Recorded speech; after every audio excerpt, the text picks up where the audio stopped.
तो हेलो दोस्तों यार, एक बार फिर से स्वागत है आपका मेरे यूट्यूब चैनल के ऊपर। तो दोस्तों यार, आज की इस वीडियो के अंदर हम उसी प्रोजेक्टाइल मोशन को कंटिन्यूस करेंगे। ये प्रोजेक्टाइल मोशन का सेकंड लेक्चर है, मैं बता दूं आपको।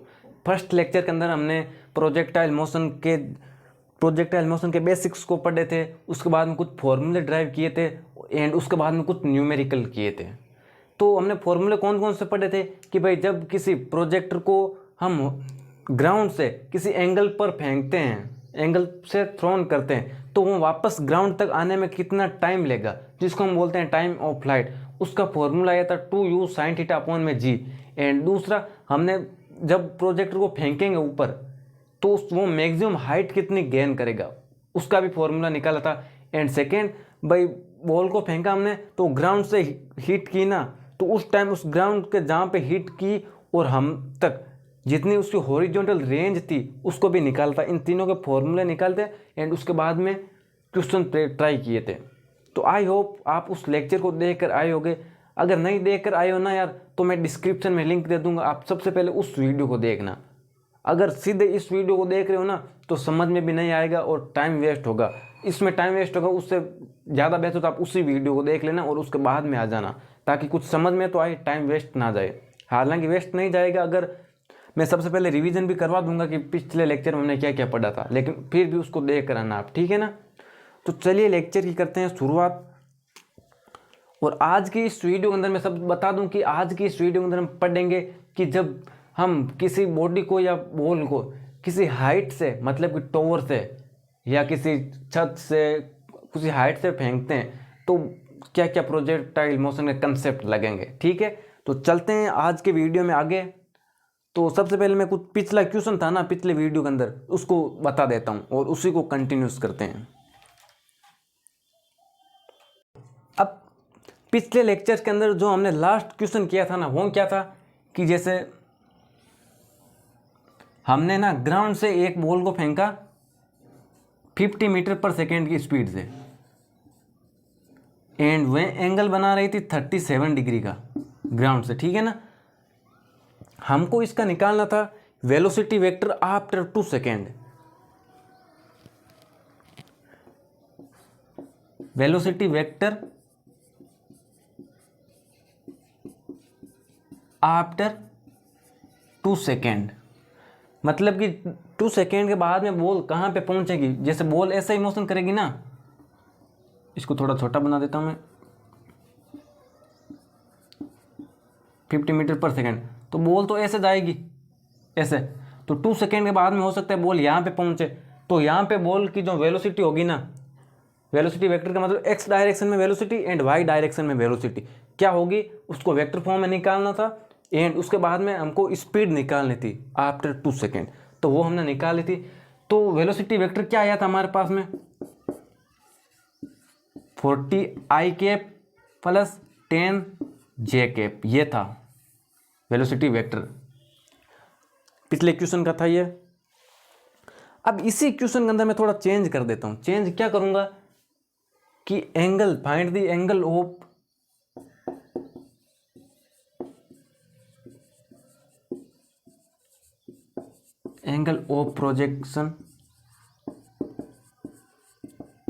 Projection after 2 second. समझ में आया ना आपको ये? यहां तक तो हमने पिछले लेक्चर में कंप्लीट कर लिया। अब हमको बताना है कि 2 सेकेंड के बाद में, मतलब कि बॉडी 2 सेकेंड बाद यहां तक पहुंची ना, तो इनिशियली तो 37 डिग्री का एंगल बना रही थी, बट 2 सेकेंड के बाद में क्या एंगल बनाएगी, यहाँ पे जो एंगल होगा ना वो हमको निकालना होता है। अब इसको कैसे निकालेंगे, देखो एकदम ईजी है, ज़्यादा डरने की भी जरूरत नहीं है। तो सबसे पहले इस यहाँ पे थीटा देखने से पहले यहाँ की वेलोसिटी देखेंगे ना हम, और वेलोसिटी हमको पता है, यहाँ पे एक्स डायरेक्शन की वेलोसिटी है, ये एक्स डायरेक्शन की वेलोसिटी ये क्या है 40 मीटर पर सेकेंड, एंड वाई डायरेक्शन की वेलोसिटी यहाँ पे ये है, ये क्या है 10 मीटर पर सेकेंड। अब देखो यहाँ पे थीटा टेन थीटा ही होगा, टेन थीटा से देख लेंगे हम। टेन थीटा इक्वल टू क्या होता है, परपेंडिकुलर अपॉन बेस, ये होगा। तो परपेंडिकुलर तो यही होगा ना, इसको हम बोलेंगे वी वाई एंड इसको बोलेंगे वी एक्स। तो V Y upon V X equal to perpendicular लाल बटा वी वाई, यहाँ पे परपेंडिकुलर ये, तो वी वाई क्या है 10 एंड वी एक्स 40, तो 0 से 0 कट जाएगा 1/4, तो tan theta equal to 1/4 and 10 को उस साइड भेज देंगे तो टेन इनवर्स हो जाएगा, टेन इनवर्स 1/4। तो ये एंगल है 2 सेकेंड के बाद में, ये हो रही एक्स एक्सिस के साथ जो एंगल होगा ना वो इस थीटा का मान आ गया। तो ये था इस क्वेश्चन। अब थोड़ा और चेंज करेंगे, पिछला क्वेश्चन मैंने क्या था ये आपको समझ में आ गया होगा ना यार, कि हमने इसको 37 डिग्री से फेंका था, थ्रोन किया था, 50 मीटर पर सेकेंड इनिशियल स्पीड थी। तो उसको हमने ना वेलोसिटी वेक्टर निकालता, वेलोसिटी वेक्टर सबसे पहले तो इनिशियली वेलोसिटी एक्स डायरेक्शन की, उसके बाद में इनिशियली वेलोसिटी वाई डायरेक्शन की। तो एक्स डायरेक्शन की इनिशियल वेलोसिटी होती है ना वो हर एक पॉइंट पे सेम ही होती है। एक्स डायरेक्शन की इनिशियल वेलोसिटी जो होती है ना वो हर एक पॉइंट पे सेम ही होती है या कांस्टेंट होती है। अगर आपको 5 सेकेंड के बाद में पूछ लेना एक्स डायरेक्शन की वेलोसिटी प्रोजेक्टाइल मोशन के अंदर, तो वही होगी जो यहाँ से निकली थी। तो ये जो है ना 40 मीटर पर सेकेंड थी ये एक्स डायरेक्शन की वेलोसिटी, तो 2 सेकेंड के बाद में भी यही है एंड यहाँ से 0 सेकेंड ऊपर थी वो भी यही रहेगी। ठीक है ना। तो चलिए अब इस क्वेश्चन में थोड़ा चेंज क्या करेंगे हम।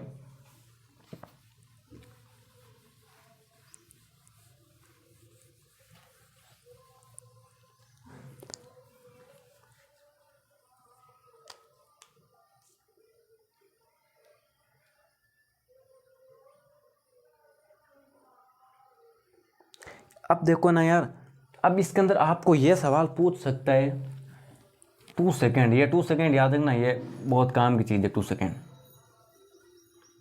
कि भाई 2 सेकेंड के बाद में जो पार्ट बॉल गई ना उसने कितना डिस्प्लेसमेंट कवर किया है।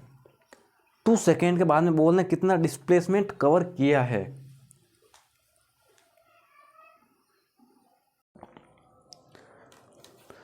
तो अब देखो अगर आपको ऐसा पूछ लेता ना कि वो टाइम ऑफ फ्लाइट था, तो टी अगर ऐसा पूछ ले टी टाइम के बाद में बॉल ने कितना डिस्प्लेसमेंट कवर किया, तो वाई डायरेक्शन के अंदर तो डिस्प्लेसमेंट 0 ही होता, क्योंकि वाई डायरेक्शन में वाई इक्वल टू 0 कोऑर्डिनेट थे वाई एक्सिस के एंड वापस यहीं पे आ गई तो वाई कोऑर्डिनेट 0 ही होंगे, तो वाई डायरेक्शन के अंदर तो डिस्प्लेसमेंट 0 होता। बट एस मतलब एक्स डायरेक्शन के अंदर डिस्प्लेसमेंट तो होगा ना, वो होगा रेंज। बट हमको तो ना 2 सेकेंड के बाद में पूछ लिया आफ्टर 2 सेकेंड, तो अब की बार तो एक्स डायरेक्शन में भी डिस्प्लेसमेंट होगा एंड वाई डायरेक्शन में भी डिस्प्लेसमेंट होगा, दोनों में होगा, तो दोनों को देखना पड़ेगा ना। तो चलिए चलते हैं सबसे पहले एक्स डायरेक्शन, मोशन कंसीडर इन एक्स डायरेक्शन, इसके अंदर देखते हैं। ठीक है ना। तो इसके अंदर इनिशियल स्पीड क्या है, इनिशियल स्पीड थी 40 मीटर पर सेकेंड एंड फाइनल भी यही होगी। एक्सीलेशन क्या है, एक्सीलेशन इन एक्स डायरेक्शन 0, टाइम कितना दे रखा है 2 सेकेंड, हमको पूछ रहा है नहीं कि भाई 2 सेकेंड के बाद में बॉल ने कितना डिस्प्लेसमेंट कवर किया, और इस साइड लिख देते हैं y direction, motion consider in y direction. तो इसके अंदर इनिशियली वाई डायरेक्शन के अंदर स्पीड क्या थी, इनिशियली क्या थे, पिछले लेक्चर में हमने शायद 30 मीटर पर सेकेंड थे। ठीक है ना, पिछले लेक्चर में 30 मीटर पर सेकेंड हमने निकाली थी। अब उस क्वेश्चन को यार वापस कराऊंगा तो टाइम ज़्यादा चला जाएगा। एक्सेलेशन इन वाई डायरेक्शन -g को -10 लिख सकते हैं। अब हमें निकालना डिस्प्लेसमेंट इन वाई डायरेक्शन, ये सब कुछ है। ठीक है ना, एंड टाइम भी हमको दे रखा है 2 सेकेंड दे रखा है ना। तो चलिए अब क्वेश्चन को शुरू करते हैं। इस साइड लगा देंगे s equal to u t plus 1/2 AT का स्क्वायर। तो u कितना है 40 एंड टाइम 2 सेकेंड, और यहाँ पे ना ax तो 0 है ना, तो ax 0 है तो ये टोटल टर्म 0 हो जाएगा, तो इसको लिखने से का कोई फायदा नहीं है।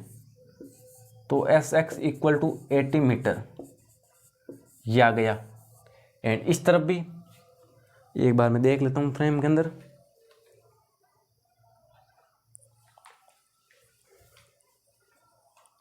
सब कुछ क्लियर है अभी तक तो ऑल राइट गाइस, अभी तक सब कुछ ठीक है। ये 80 मीटर आ रहा है फ्रेम के अंदर, मैंने देख लिया। तो इस तरफ भी सेकेंड इक्वेशन ऑफ मोशन लगा देंगे 1/2 AT का स्क्वायर। तो डिस्प्लेसमेंट इन वाई डायरेक्शन ही तो निकालना है हमको। यू क्या है, यू 30 है, टाइम 2 है, प्लस 1/2 माइनस का 10 टी का स्क्वायर 2 होगा, 2 का स्क्वायर 4 हो जाएगा ना, तो 4। अब देखो इस 2 से ये 2 10 चला जाएगा तो माइनस का 5 आ जाएगा, ये 60 एंड ये माइनस का 20। Displacement in y direction equal to 40 metre. तो देखो ये भी हमारे पास में आ गई है।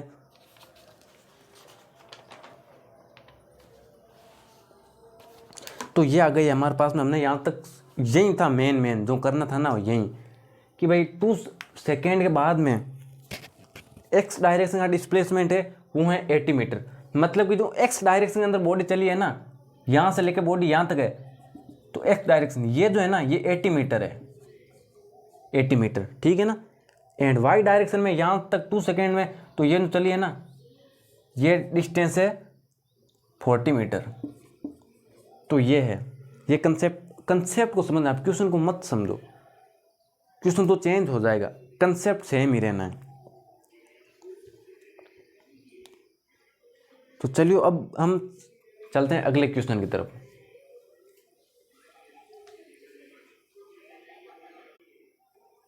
तो चलो नेक्स्ट क्वेश्चन में लिख देता हूँ बोर्ड के ऊपर, इसको मिटा कर।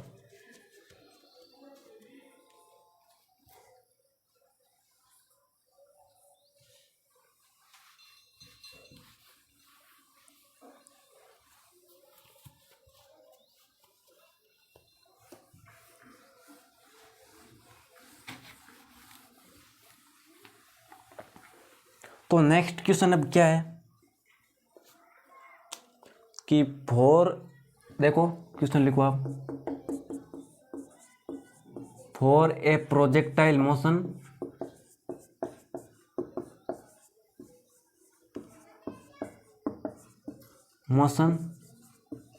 From ground to ground,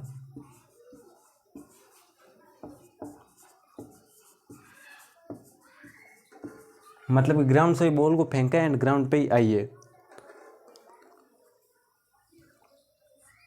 and ये सब कुछ ये दे रखा है, इसी के अंदर है। फाइंड एंगल ऑफ प्रोजेक्शन, हमको ये निकालना है। तो ये हमारा क्वेश्चन है दोस्तों। इसको आप देखो क्या दे रखा है कि projectile motion from ground to ground and h equal to r. इसका क्या मतलब है, देखो एच इक्वल टू आर का मतलब है कि भाई बॉल को हमने फेंका ना, तो बॉल ने जितनी मैक्सिमम हाइट गेन की ना, जितनी मैक्सिमम हाइट थी, मतलब कि देखो इस यहाँ से हमने बॉल को फेंका और यहाँ पे आके टकराए, तो ये जो मैक्सिमम हाइट है ना, ये एच, ये इसके बराबर है हॉरिजॉन्टल रेंज के। ये एंड ये दोनों इक्वल है, ये दे रखा है हमको। अब हमें ज्ञात क्या करना है कि एंगल ऑफ प्रोजेक्शन कैसे करोगे, अब देख लो आप। कुछ नहीं करना है, इसके अंदर यहाँ पे ना इसी के ऊपर फोकस करो आप। सॉल्यूशन लिखो, एच इक्वल टू आर दे रखा है, दोनों को इक्वल कर दो। दोनों का फॉर्मूला क्या है, एच का फॉर्मूला है, एच का फॉर्मूला क्या है, you square sine square theta upon में 2g, यही है ना। एंड हॉरिजॉन्टल रेंज का फॉर्मूला क्या है, you square sine 2 theta upon में g। ये ध्यान रखना, यहाँ पे कंफ्यूज मत होना कि मैक्सिमम हाइट का जहाँ फॉर्मूला आता है ना, वहाँ पे अपॉन में 2g आता है, और you square sine square theta and you square sine 2 theta upon में g। अब देखो क्या क्या कैंसिल होंगे, क्या क्या नहीं होंगे। इससे ये कैंसिल हो जाएगा, जी से जी कैंसिल हो जाएगा, एक और ये तो कैंसिल नहीं होंगे, ठीक है ना। और इसके अंदर क्या कैंसिल होएंगे,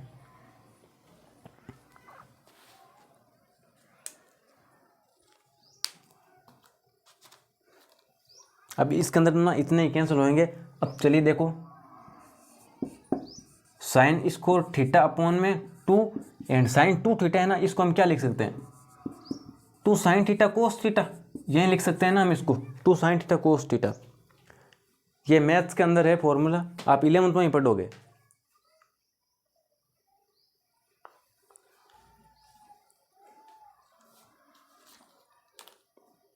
अब इस एक साइन से ये साइन चला जाएगा, तो बचा क्या, sine theta equal to 2 sine theta upon में 2 एंड 2 कोस थीटा।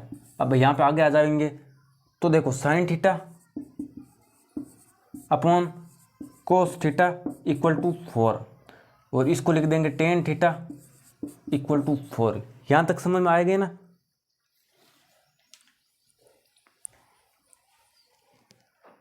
एंड इस टेन थीटा को हम उस साइड भेज देंगे,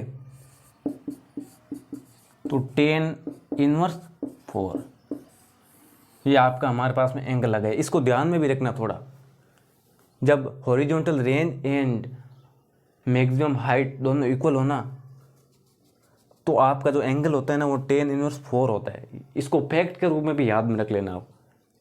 इससे कंपटीशन में डायरेक्ट क्वेश्चन दे दिए जाते हैं और बोर्ड में भी आ जाते हैं, जब maximum height and horizontal range दोनों इक्वल हो जाए। और इसके अंदर क्या दे रहा है, कुछ भी नहीं है, projectile motion ground to ground है, मेन चीज़ तो यही है ना, तो ये है। अब चलते हैं हम अगले क्वेश्चन की तरफ। अगला क्वेश्चन मैं बोर्ड के ऊपर लिख देता हूँ मैं।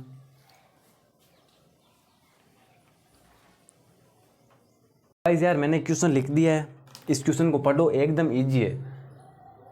और ये प्रीवियस ईयर क्वेश्चन में आया हुआ है कॉम्पिटिशन एग्जाम के अंदर, कि for a projectile motion from ground to ground it maximum height is 30√3 metre and horizontal range is 120 metre.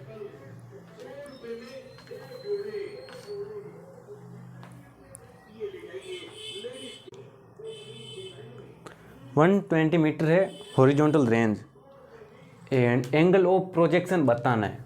Option दे दिए 4, तो चलिए कैसे करेंगे हम, देखो सॉल्यूशन। मैक्सिमम हाइट दे रखी है h equal to 30√3 and horizontal range है 120 मीटर। हमें निकालना है टेन थीटा। कैसे निकालेंगे, देखो h का फॉर्मूला क्या है, you square sine square theta upon में 2g, और इस ये दे रखा है 30√3 मीटर। इसको दे दो इक्वेशन 1, ठीक है ना। एंड r का फॉर्मूला क्या होता है, you square sine 2 theta upon में g इक्वल टू 120 मीटर दे रखा है। इसको दे दिया इक्वेशन 2। एक काम करो ना, साइन 2 थीटा को आप उसी फॉर्म के अंदर लिख लो, 2 साइन थीटा कोस थीटा, क्योंकि आगे जाके वैसे ही बदलना है।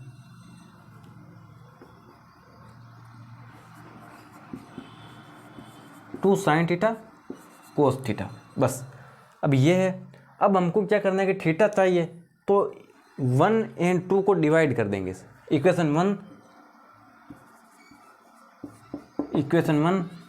इक्वेशन 2, तो डिवाइड करेंगे तो कैसे, देखो you square sine square theta upon में 2g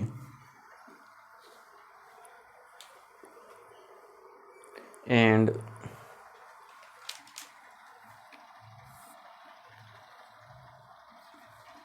इसको करेंगे ना, तो ये जी तो ऊपर आ जाएगा ना, ये जी ऊपर आ जाएगा, एंड यू का square 2 sine theta cos theta. अब आप साइंस के स्टूडेंट हो, आपको इतना तो आता ही होगा ना यार, 30√3 मीटर अपॉन 120। देखो ना, मैंने आर का इसका डिवाइड किया तो जी ऊपर चला गया एंड ये नीचे आ गया, ठीक है ना, बस यही किया मैंने, और कुछ नहीं किया। अब जो कट रहा है उसको काट दो।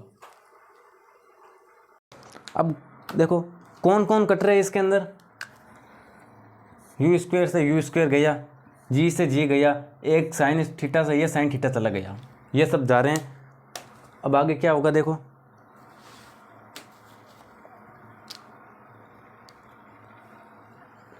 एंड यहाँ पे भी जाएगा ना, ये 4 बार चला जाएगा, ठीक है। अब इसको देखो, एक साइन थीटा बच गया, अपॉन में 2, जी से जी गया, यू स्क्वायर गया, 2 cos theta equal to 1/4। And अब देखो sine theta equal to sine theta upon में 4 कोस थीटा, एंड इस तरफ भी 1/4, √3/4 है। ये समझ में आ गया ना आपको यहाँ तक? तो √3/4। अब कैसे करेंगे? 4 को ऊपर भेज देंगे, 4 को इस साइड भेज देंगे ना, तो 4 से 4 कट जाएगा, बचेगा √3, एंड ये sine theta upon cos theta हो जाएगा tan theta. Tan theta equal to √3। अब टेन थीटा का मान √3 कब होता है? जब थीटा इक्वल टू 60 डिग्री होता है। तो theta equal to 60 degree. I hope frame के अंदर क्लियर आ रहा होगा, मैं एक बार देख लेता हूँ, ठीक है ना। तो सब कुछ क्लियर है, 60 डिग्री आ रहा है फ्रेम के अंदर। तो यार ये था क्वेश्चन और इसका ये था solution. Theta equal to 60 degree आ रहा है, कौन सा option? C is correct answer, ठीक है ना। ये था, देख लो आप, इसको देख लो, हमको एच दे दिया, आर दे दिया, एच एंड आर दे देना तो हम थीटा निकाल सकते हैं। आप क्वेश्चन को मत देखो यार, आप कंसेप्ट को समझो और कुछ ध्यान भी रखो कि एच एंड आर दे देना तो थीटा निकाल लेंगे हम कैसे भी करके। ये था, ये फॉर्मूला याद हो ना तो आप थीटा तक आ जाओगे, ठीक है। अब चलते हैं हम, एक क्वेश्चन और करवाना है बस, उसके बाद में कुछ नया कंसेप्ट सीखेंगे। भाई साहब मैंने नेक्स्ट क्वेश्चन लिख दिया है बोर्ड के ऊपर, इसको पढ़ो और सोल्व करने का ट्राई करो। देख लिए, देखो क्या दे रहा है कि for a projectile motion from ground to ground, voice clear आ रही होगी, and horizontal and vertical component of initial velocity 6 metre पर सेकेंड एंड 8 मीटर पर सेकेंड, एंड हमको सब कुछ निकालने का बोल दिया, टी एच आर थीटा। तो देखो सबसे पहले क्वेश्चन समझो, हमें हॉरिजॉन्टल एंड वर्टिकल कंपोनेंट दे दिए इनिशियल वेलोसिटी के।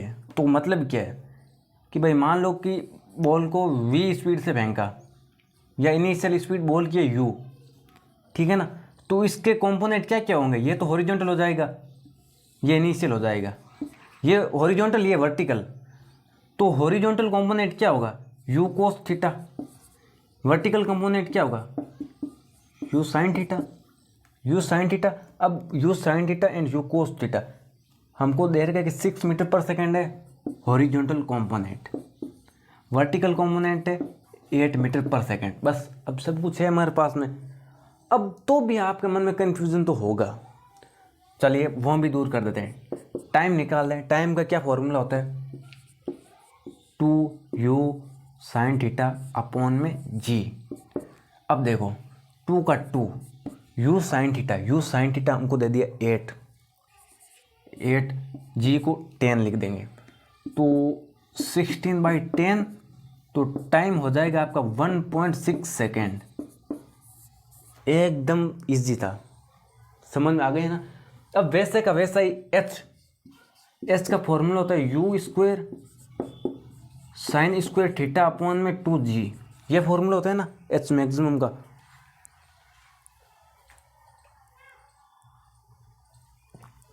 तो देखो अब इसको ये दोनों के ऊपर है ना, तो इसको होल स्क्वायर रूप में लिख सकते हैं ना हम, इस तरीके से, एंड 2g। अब u साइन थीटा दे दिए 8, तो 8 का स्क्वायर अपॉन में 2 × 10 मतलब कि 64/20। बस ये आंसर आ गया, ये आ गया h का। अब वैसे ही r निकाल लेंगे, r का फॉर्मूला होता है u square sine 2 theta upon में g, होता है ना ये। तो चलिए वो भी करते हैं हम।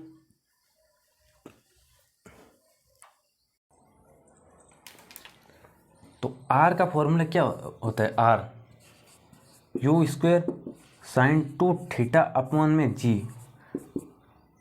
अब देखो u का स्क्वायर साइन 2 थीटा को क्या लिख सकते हैं? 2 sine theta cos theta upon में g। इनको थोड़ा सा अलग कर देता हूँ मैं, ठीक है ना, इनको एक बार के लिए अलग ही सही है ये लोग तो। अब देखो ऊपर थोड़ा मिटाना पड़ेगा मेरे को। यू को एक बार इसके साथ में लिख देते हैं, you sine theta, you cos theta upon में जी, एंड 2 को बाहर लिख देते हैं, ठीक है ना। ये सही है कि नहीं है। यू स्क्वायर है ना, एक यू दे दिया साइन को, एक यू दे दिया कोस को, तो यू स्क्वायर हो जाएगा, एंड 2 था वो बाहर रख दिया, ठीक है ना। समझ में आ गए ना। तो अब क्या करेंगे, बस ऊपर लिख देता हूँ मैं, यहाँ पे लिख देता हूँ, ठीक है ना। मैं यू साइन थीटा दे दिया 8, मल्टीप्लाई यू कोस थीटा दे दिया 6, अपॉन में जी का मान 10, एंड यहाँ पे ये जो 2 है इसको लिख दिया। तो अब कितना आएगा, 8 का 6 से मल्टीप्लाई 48 का 2 से मल्टीप्लाई करेंगे 96 अपॉन 10, मतलब कि आपकी जो रेंज आएगी ना 9.6 मीटर, ये रेंज है, ठीक है ना, 9.6 मीटर।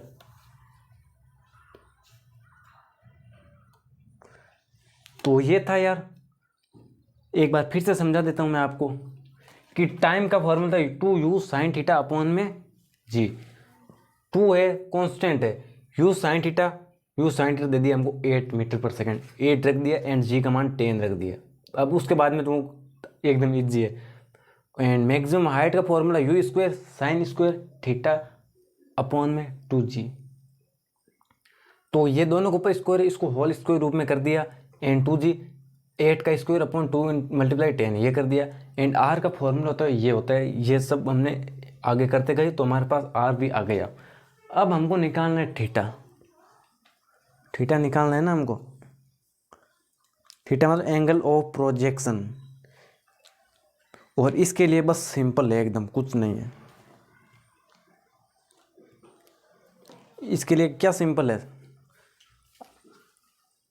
अगर मेरे से पढ़े हो ना तो सब कुछ सिंपल ही लगना चाहिए। इसको मिटा रहा हूं मैं, ठीक है ना। जहां पे आपको एंगल पूछ लेना, एंगल पूछ तो एंगल ऑफ प्रोजेक्शन, मतलब एंगल ऑफ प्रोजेक्शन पूछ लेना, तो आपको सीधा सीधा टेन थीटा याद आ जाना चाहिए। टेन थीटा क्या होता है, टेन थीटा होता है आपको क्या, परपेंडिकुलर अपॉन बेस, ठीक है ना, परपेंडिकुलर अपॉन बेस। मैं इससे याद रखता हूं, परपेंडिकुलर अपॉन बेस, लाल बट्टा कक्का। ये perpendicular base, perpendicular hypotenuse and base, इस तरीके से। तो इसके अंदर टेन थीटा क्या होगा, इसके अंदर परपेंडिकुलर क्या होगा, यू साइन थीटा।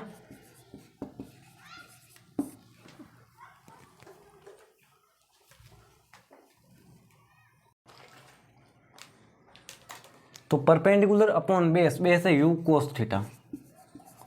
तो बस यू से यू कट गया, या एक बार काटो मत, आप यहाँ पे एक बार फिर से लिख दो, यू साइन थीटा अपॉन में u cos theta equal to, u sine theta क्या है 8, एंड ये कितने 6। यू, अब यू से यू गया, sign theta upon cos theta कितना होता है, टेन थीटा होता है ना, एंड ये 4 टाइम ये 3 बार, 4/3। तो आपका ये आ गया टेन थीटा, ये एंगल ऑफ प्रोजेक्शन। अब आपको ना ये पता होगा यार, इसके अंदर ये जब 53 डिग्री होता है ना, 53 डिग्री, तो ये तो हो जाता है 5, ये हो जाता है 4, ये हो जाता है 3।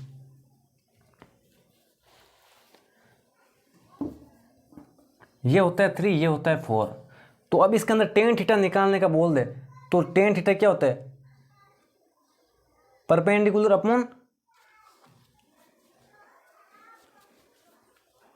अपॉन बेस होता है ना, पहले वाला ही सही है यार, परपेंडिकुलर अपॉन बेस। तो ये 4 और ये 3, तो थीटा इक्वल टू कितना आ गया 53 डिग्री, ये थीटा है आपका। आई होप ये आपको अच्छे से समझ में आ गया होगा। अब बस, अब क्वेश्चन तो यहाँ पे ख़त्म होते हैं, मेन क्वेश्चन तो आपको सारे क्वेश्चन आए हो, एकदम अच्छे से समझे हो ना, तो आई होप यार ये समझ में आया होगा आपको। और अगर पढ़ने में मज़ा आ रहा है ना, तो चैनल को सब्सक्राइब भी कर देना, आप सब्सक्राइब कर देना, वीडियो को लाइक भी कर देना। और जो दोस्त आपके सामने बड़ी बड़ी डींगे हाँकता हो ना, तो ये लेक्चर आप देख कर जाना और उसके बाद में यहाँ से क्वेश्चन पूछना उसको। ये इनिशियल वेलोसिटी 2 सेकेंड के बाद में एक्स डायरेक्शन की वेलोसिटी, ये कंसेप्ट रियल में पढ़ने में बहुत मज़ा आता है और रिवीजन भी करते जाना। तो आपके दोस्तों को भी स्कूल में, कोचिंग में ये सब क्वेश्चन पूछना उनसे आप, ठीक है ना।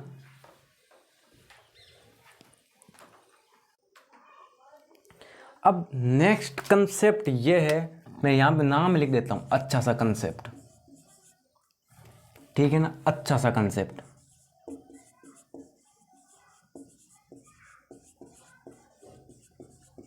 कंसेप्ट अच्छा सा ये है कि जैसे आपके पास में 2 बॉल है, ठीक है ना, उन दोनों बॉलों को आपने अलग अलग एंगल ऑफ प्रोजेक्शन के ऊपर फेंका, दोनों को अलग अलग एंगल ऑफ प्रोजेक्शन के ऊपर फेंका, दोनों की इनिशियल वेलोसिटी सेम है, दोनों की इनिशियल वेलोसिटी सेम है,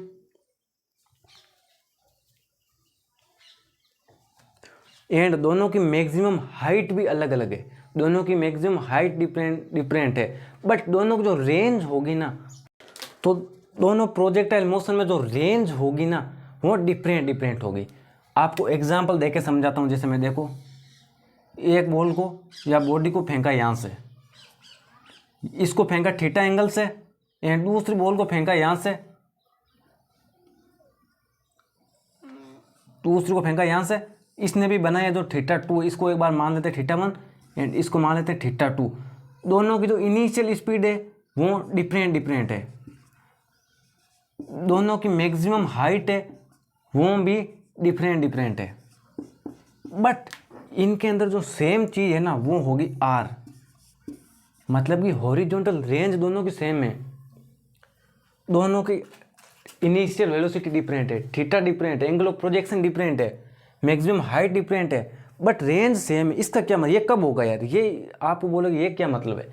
तो अगर ये इसको थीटा एंगल से फेंकेंगे ना, u1 स्पीड से थीटा एंगल से, तो जब दूसरे प्रोजेक्टर को फेंकेंगे ना तो उसका एंगल होना चाहिए 90 माइनस थीटा, तब जाके इसकी रेंज होगी ना वो विल बी सेम। समझ में आया ना आपको। अब आप बोलोगे यार ये क्या मतलब, इस हम ऐसे कैसे भरोसा कर ले, साइंस है ऐसे कैसे भरोसा कर ले। तो प्रूफ करके दिखाऊंगा मैं अभी। एक बार फिर से समझो कि 2 प्रोजेक्टर है, एक को θ1 से फेंक दिया, इनिशियल वेलोसिटी है u1, एंड दूसरी बॉल को फेंक दिया u2 इनिशियल स्पीड से, जो एंगल बना रहे θ2। दोनों की मैक्सिमम हाइट अलग अलग है, सब कुछ अलग अलग है, बट रेंज है वो सेम है। अब ये कब होगा, आप बोलोगे चलो मान लिया है, तो ये कब होगा। तो अगर एक को थीटा से फेंक रहे हैं ना, पहले प्रोजेक्टर को थीटा से फेंक रहे हैं, तो दूसरे को 90 माइनस थीटा से फेंकना पड़ेगा, तब जाके रेंज सेम होगी।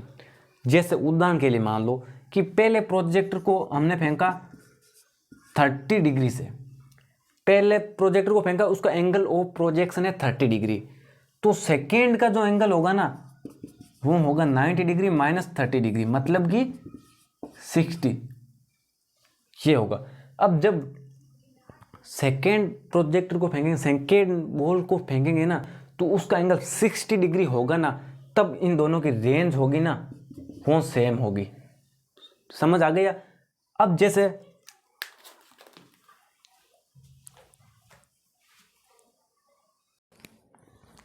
तो देखो, जैसे अब की बार मैंने पहले बॉल को फेंकी ना, उसका एंगल रख दिया मैंने 60 डिग्री, पहली बॉल का एंगल रख दिया मैंने 60 डिग्री, और दूसरे प्रोजेक्टर को भी फेंक रहा हूँ और आपको बोल दिया कि दोनों की रेंज सेम होनी चाहिए। तो आपको ध्यान में रखना है कि दूसरा बॉल को फेंकेंगे ना और रेंज सेम चाहिए, तो θ2 आपका होना चाहिए 90 माइनस θ1, मतलब कि 90 degree minus 60 degree equal to 30 degree. तो सेकेंड प्रोजेक्टर को 30 डिग्री से फेंकेंगे ना, सेकेंड प्रोजेक्टर को 30 डिग्री से फेंकेंगे तो इनकी रेंज सेम होगी। अब जैसे मैंने पहले बॉल को फेंक दिया 20 डिग्री से और बोल दिया कि रेंज, अब दूसरी बॉल को फेंको, बाकी सब कुछ अलग हो तो चल जाएगा, लेकिन रेंज सेम होनी चाहिए। तो आपको क्या करना है कि सेकेंड प्रोजेक्टर को फेंकेंगे ना या सेकेंड बॉल को फेंकेंगे तो उसका एंगल होना चाहिए 90 माइनस 20 डिग्री, मतलब कि 70 डिग्री। समझ में आ गए ना, ये कंसेप्ट है। अब इसको मैं कर देता हूँ प्रूफ, ठीक है ना, क्योंकि साइंस है यार, ऐसा तो है नहीं कि भाई मैं बोल दूंगा आप मान लोगे, मैं भी विथ प्रूफ बताऊंगा। तो आर का क्या फॉर्मूला होता है, you square sine 2 theta upon में जी, ये मान लिया R1 है। अब सेकेंड प्रोजेक्ट को फेंका ना, R1 है, R ही होगा, सेकेंड को फेंकेंगे ना तो उसका एंगल होना चाहिए 90 minus theta degree, sine 2 90 minus theta degree upon में जी, मतलब कि सेकेंड को फेंकेंगे ना तो 90 माइनस थीटा होना चाहिए उसका एंगल ऑफ प्रोजेक्शन। तो देखो you square sine 180 minus 2 theta degree, ये समझ में आ गया ना आपको।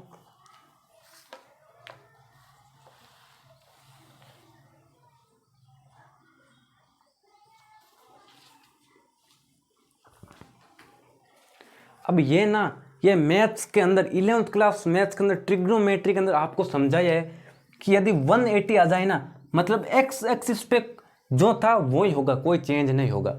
अगर वाई एक्सिस आ जाए, जैसे 90 माइनस थीटा आ जाए, ये आ जाए 90 माइनस थीटा की जगह आ जाएगा 270 डिग्री, तो चेंज होगा, साइन थीटा कोस थीटा में बदल जाएगा।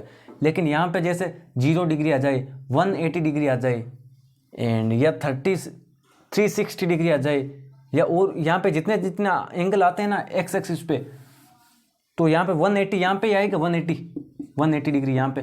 तो अब ये साइन थीटा चेंज नहीं होगा आपका, ये साइन थीटा ही रहेगा। तो चलो मैंने फ्रेम को थोड़ा छोटा कर दिया था।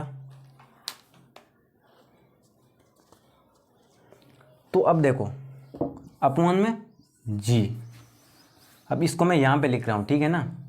तो you square sine 180 minus 2 theta, तो इसको हम थीटा मानेंगे ना, ये थीटा है, तो इसको साइन 2 थीटा अपॉन में जी, ये सेम टू सेम आ गया या नहीं आया इसके।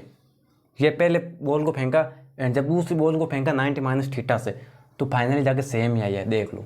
जब 90 माइनस थीटा से फेंकेंगे ना तो रेंज सेम आएगी, देख लेना। तो आई होप ये आपको समझ में आया होगा। अब थोड़ी बात ना एक्सप्रेशन पे भी कर लेते हैं कि भाई आप किसी बॉल को फेंक रहे हो और आपको पूछे कि भाई इसकी जो रेंज होगी ना वो मैक्सिमम कब होगी, इसकी जो रेंज होगी वो मैक्सिमम कब होगी। दो बॉल को नहीं फेंका, एक को ही फेंका है। अब जैसे यही देख लो ना, आप क्रिकेट खेल रहे हो, आपने बॉल फेंकी, तो आपको ज़्यादा दूर फेंकनी है ना, तो कब फेंके जाएगी दूर, ज़्यादा दूर, उसके लिए क्या क्या कंसेप्ट यूज़ में लेना पड़ेगा, ये ध्यान में रखना। अगर आप क्रिकेट खेल रहे हो ना तो भी ध्यान रख लेना, उनको तो रखना ही चाहिए। एंड या एक ऐसा कंसेप्ट भी देख लो, जो दो धावक होते हैं ना, दौड़ते हैं, धावक मान लो धावक दौड़ रहे, तो उनको ना ज़्यादा लंबा कूदना है, ज़्यादा लंबा कूदने का मतलब है कि रेंज ज़्यादा कवर कर लेनी है। तो वो कब कूदेगा, या तो ज़्यादा ऊंचा कूदेगा तब ज़्यादा लंबा कूद पाएगा, क्या ज़्यादा ऊंचा कूदेगा तो, एंड या फिर ज़्यादा लंबा कूदेगा तो रेंज ज़्यादा हो पाएगी। क्या होगा, ज़्यादा ऊंचा तो कूदेगा ना तो ज़्यादा दूर तक नहीं जाएगा। तो इसके लिए क्या है ना कि उसको या तो सबसे पहले तो उसकी स्पीड ज़्यादा होनी चाहिए, उसकी स्पीड ज़्यादा होनी चाहिए, स्पीड ज़्यादा होगी तभी तो रेंज ज़्यादा होगी ना। अब मैं जैसे यहाँ पे खड़ा हूँ और मेरे को वहाँ तक कूदना है, तो यहाँ पे रेस्ट पे हूँ और ज़्यादा दूर कूदना है, तो रेस्ट पे खड़े खड़े कूद पाऊँगा। और यहीं अगर पीछे से दौड़ता हुआ आऊँ और फिर कूदूँ तो आसानी से ज़्यादा रेंज कवर कर लूँगा मैं। समझ गए ना आप।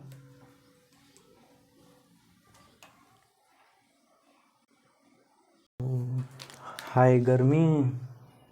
तो अब चलो हम फॉर्मूले से देखते हैं, ठीक है ना, कि क्या होना चाहिए।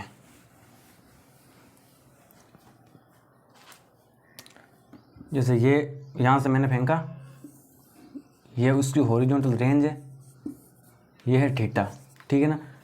अब रेंज का फॉर्मूला क्या होता है, यू का स्क्वायर साइन 2 थीटा अपॉन में जी होता है ना। अब जो मैक्सिमम रेंज होगी ना वो किसके ऊपर डिपेंड करे, जी तो है, वो आपका कांस्टेंट है, तो जी तो क्या, जी का कोई काम ही नहीं है। हॉरिजॉन्टल रेंज है वो कब ज़्यादा होगी, किसके ऊपर डिपेंड करती है, एक तो यू के ऊपर और एक थीटा के ऊपर। अब यू तो सिंपल सी बात है, यू मतलब कि वेलोसिटी तो ज़्यादा होनी ही चाहिए। अभी अभी मैंने बोला है वेलोसिटी ज़्यादा होगी तो तब आप लंबी छलांग लगा पाओगे। अगर यू कम होगा, अगर आप खड़े खड़े आपको बोल दे कि आप लंबा कूदो तो आप इतना नहीं कूद पाओगे। और दूसरा थीटा, थीटा के ऊपर डिपेंड करता है रेंज। अब एक चीज़ है ना, इसको ध्यान में यहाँ पे नोट कर दो कि जब थीटा 45 डिग्री होगा ना तब आपकी रेंज मैक्सिमम होगी। जब थीटा 45 डिग्री होगा ना तब रेंज मैक्सिमम होगी। अब आप बोलोगे यार ऐसे रट तो कैसे लें हम, ऐसे कैसे रट लें, अगर रटना ही होता तो बुक्स ही है हमारे पास, बुक्स में से ही रट लेते। तो देखो अब मैक्सिमा मिनिमा का ना यार मैंने एक डिफ्रेंशिएशन का अंदर आपको समझाया था कैसे किसी का मैक्सिमम निकाल सकते हैं, कैसे मिनिमा निकाल सकते हैं, तो वहाँ पे समझाया था, बट डरो मत यहाँ पे भी समझा दूंगा। मैक्सिमा मिनिमा कैसे निकालते हैं, मैक्सिमा निकालने के लिए d y upon d t equal to 0 या x के रेस्पेक्ट में डिफ्रेंशिएट कर दो तो x आ जाएगा, मतलब y equal to x square. अब y का मान मैक्सिमम कब होगा, तो x के रेस्पेक्ट में डिफ्रेंशिएट कर दो तो जो आएगा वो y का मैक्सिमम मान होगा। अब वैसे ही देखो डी आर अपॉन में डी थीटा इक्वल टू 0, मतलब कि रेंज को डिफ्रेंशिएट करना पड़ेगा और उसको 0 के इक्वल रख देंगे।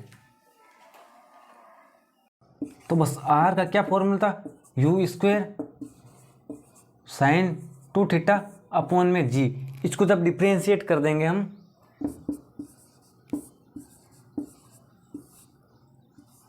You square sine 2 theta upon में g इक्वल टू 0। अब यू स्क्वायर कॉन्स्टेंट है बाहर आ जाएगा, जी भी कॉन्स्टेंट है बाहर आ जाएगा। साइन 2 थीटा को डिफ्रेंशिएट करूंगा तो क्या आएगा, कोस 2 थीटा, एंड 2 थीटा को फिर से डिफ्रेंशिएट करूंगा क्योंकि चेन रूल लगेगा ना, 2 थीटा भी डिफ्रेंशिएट होगा तो आएगा 2 इक्वल टू 0। अब देखो जी को उस तरफ भेज दूंगा तो आएगा यू का square cos 2 theta equal to 0 and multiply 2, ठीक है ना, मल्टीप्लाई 2 इक्वल टू 0। अब देखो आर जो मैक्सिमम है वो कब होगा, यू स्क्वायर तो 0 हो नहीं सकता ना यार, और ना ही 2 तो कांस्टेंट है, यू स्क्वायर 0 होगा नहीं, तो 0 होना पड़ेगा कोस 2 थीटा को ही ना, ये 0 होगा तभी तो काम बन पाएगा। अब देखो 2 थीटा को मैंने इस तरफ रख दिया, कोस को उस साइड भेज दिया, कोस 0। अब कोस 0 कब होता है, जब थीटा 90 डिग्री, थीटा कितना होता है 90 डिग्री, साइन 0 डिग्री, साइन देखो साइन 0 डिग्री होता है ना, तो साइन 0 डिग्री होता है 0, वो तो कोस हो जाएगा उल्टा, कोस 90 डिग्री हो जाएगा 0। तो देखो 2 थीटा इक्वल टू 90 डिग्री, कोस 0 होता है 90 डिग्री, तो थीटा हो जाएगा 45 डिग्री। तो ये आ गया ना प्रूफ, मैक्सिमा डिफ्रेंशिएट करके मैक्सिमा का मान निकाल सकते हैं हम। तो ऐसा डिफ्रेंशिएट किया और हमारे पास आ गया थीटा इक्वल टू 45 डिग्री, मतलब कि जब थीटा 45 डिग्री से फेंकेंगे ना, एंगल ऑफ प्रोजेक्शन ये होगा ना, तब रेंज मैक्सिमम होगी। अब एक बार इस फॉर्मूले के अंदर रख कर भी देख लेते हैं ना हम, ठीक है ना। ये जो फॉर्मूला आया हमारे पास में, ये यू का square sine 2 theta 45 degree upon में जी, तो यू स्क्वायर ये 90 डिग्री हो जाएगा ना, 2 का 45 से मल्टीप्लाई होगा तो 90 डिग्री, एंड साइन 90 डिग्री होता है 1, तो 1 को मल्टीप्लाई एंड जी। अब 1 का क्या मल्टीप्लाई, इसको मिटा भी सकते हैं, तो ये आ गया आर मैक्सिमम का मान। आपको बोल देना कि थीटा 45 डिग्री है और आर मैक्सिमम क्या होगा, तो डायरेक्ट ये फॉर्मूला लगा लेना आप, ठीक है ना। आई होप ये समझ में आया होगा, मैंने अपनी तरफ से पूरी मेहनत की है, देख लो।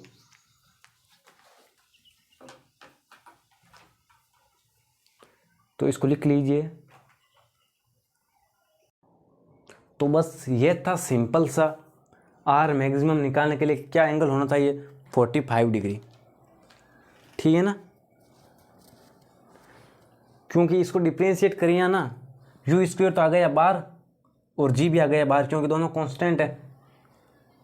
साइन 2 थीटा को डिफ्रेंशिएट किया तो कोस 2 थीटा आ गया। 2 थीटा को एक बार फिर से चेन रूल मैंने समझाया था, डिफ्रेंशिएशन का लेक्चर देख लेना, मैं डिस्क्रिप्शन में लिंक दे दूंगा आपको। 2 थीटा को फिर से डिफ्रेंशिएट किया तो आ गया 2 = 0। अब बचा कोस 2 थीटा, हमें थीटा ही बताना है, तो कोस 2 थीटा = 0। अब कोस 0 तब होता है जब थीटा 90 डिग्री होता है, तो 2 थीटा = 90 डिग्री, थीटा = 45 डिग्री। अब एक बार ना हम इसके अंदर रख कर देख लेते हैं ना यार, इसके अंदर रख लेते हैं, हमारा क्या जाता है, जाए 2 मिनट ज़्यादा जाएगा और तो क्या होगा, u² sin 2 थीटा है 45 डिग्री = जी। तो ये हो जाएगा 90 डिग्री में लिख सकता हूँ ना, एक स्टेप और नहीं चलना पड़े, इतने तो होशियार हो ही यार आप।